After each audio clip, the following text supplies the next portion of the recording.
Pray that God would bless all that hear this. Today I was going to talk about the the commandments, right? The Ten Commandments that God gave Moses, and it talks about it in the New Testament in Galatians 2:16. It says we're made right with God not by keeping the commandments, but by faith. So, I mean, it's in Galatians, and then also in Galatians chapter 3:24, it says the commandments are there to bring us to Christ. And Jesus even said that, like he was talking about, like, if you look at a woman to lust after her, it's like you're committing adultery. Or if you hate somebody, you got hate for somebody in your heart, that's like, equivalent like of murder, like you committed murder.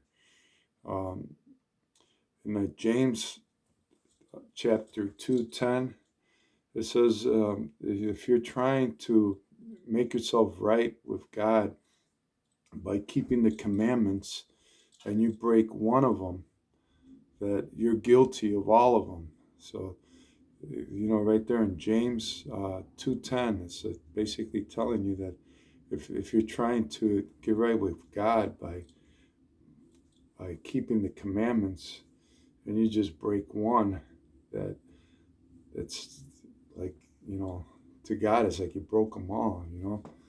In Colossians chapter 2:16, it says to that the Judaizers or the Gnostics from that time, they were trying to bring people back under the law by keeping like holy days and Sabbath days, and we're right with God not by keeping holy days or anything like that, or by Sabbath days. In Colossians 2 in verse 16, 17, it says it that that was just like a shadow of things to come. If you're going to open a door, right, you're not going to open the door with a shadow. You need the key. And Jesus is the one that can open the door, because he's the key to heaven. So that's just like it says there. It's just a shadow of things to come. The person, a person who trusts in Jesus, they're no longer under the law. They're not under the Ten Commandments. You trust Jesus, and you're not under the law, but you're under grace, God's grace. And in John 19:30, when Jesus was on the cross, he said that it is finished. That he came down here and he did what needed to be done to get us into to the kingdom, to go to heaven. And there's really nothing that we can do. We're trying to keep the commandments. So the commandments are good, but to keep them perfectly, there's no way, that you can do them. We're born sinful, and like the commandment tell you don't steal. That's good. You shouldn't be stealing, or you shouldn't be lying, or you shouldn't be killing. The stuff in there is true. It's good. But to keep it perfectly, there's no way, that we can do it. We have to just trust Jesus to get us into heaven. It's like there's no way. You could think of a lot of things. Like if you're driving your car and you go over the speed limit, and I went through over the speed limit, and you just keep going or whatever.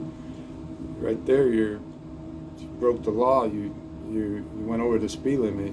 Plus you owe a fine. If you want to keep the law, then you should go and pay the fine that you broke the. You know what I mean? It's just so many things that it's hard, and you don't want to put yourself under the law. Why not trust Christ? He did it perfectly for you, and the Father is totally satisfied with what Jesus did, you know. I mean, going to church is a good thing, you know, to go to church. But I don't go to church to go to heaven. I go to church, you know, to learn about God and, you know, be around other believers that love the Lord and, you know, just to share the faith and everything like that. But as far as going to heaven, I'm not going to heaven because I go to church. I go to heaven because I trust in what Jesus did, you know. And everything after that just it follows, you know. I mean, you should go to church, you know, but you know, you get saved through what Jesus did, you know. There's people that don't go to my church, you know, and they've been born again, you know, and I believe that if they truly are born again and they trusted Christ, you know, they might go to a non-denominational church, or they might go to a Baptist church, or they might go to a Lutheran church, you know. As long as they put their trust in Christ, you know, that's what gets you into heaven, you know, not sacraments or none of that stuff, you know. Just trust Christ alone. Faith alone and Christ alone will get you into heaven. That's why Jesus said it is finished. Because what he did on the cross is sufficient, you know.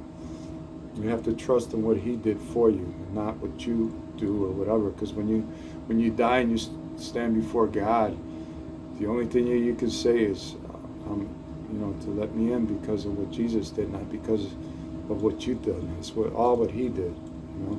The Bible's clear on that. It's not going to be nobody bragging in heaven about anything but Christ, you know. If it wasn't for him, we'd all be doomed and gone to hell. So I just pray that God bless all that hear this, and you know, just look up those verses. Don't take my word for it, you know. God bless you.